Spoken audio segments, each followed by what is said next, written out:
رتال إهداء إلى وردة صادفتها في مدرسة أحمس في حفل من حفلات النشاط.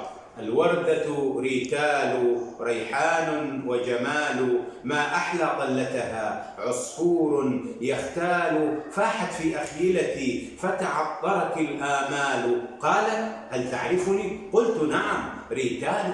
قالت: لا أقصد ذا، فأنا الحسن دلال. هل تدري عن رقصي؟ رقصي ذا موال، أعرف 5 لغات ولساني نقال، يتصل بأمريكا أنا سيل شلال، ذي أنغامي فاسمع، آلو مامي آلو.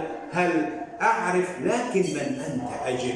أنت العم الخال. قلت: الشاعر لقبي ليس كما قالوا، وحروفي رمضان. قالت: فيك جدال، الصوم حرام لي، قل أم ذاك حلال. قلت: حبيبة جد لك باسمي أحوال، بنت ال5 تعالي، بنت ال5 تعالي، لصيامك آجال، للعاشرة صياحا صومي يا ريتال. ردت: جدي حلو في صومي أقوال، سأصوم كزرزور أتخفى أحتال، آكل موزا تينا ليس به إبطال، لا يفطرني هذا يا جد ذا الحال. قلت: صيامك فن إبداع وخيال، عطرت الشعر صحا بقصيد يختال، بجمالك ريتال تتفتح أقفال، بجمالك ريتال تتفتح أقفال.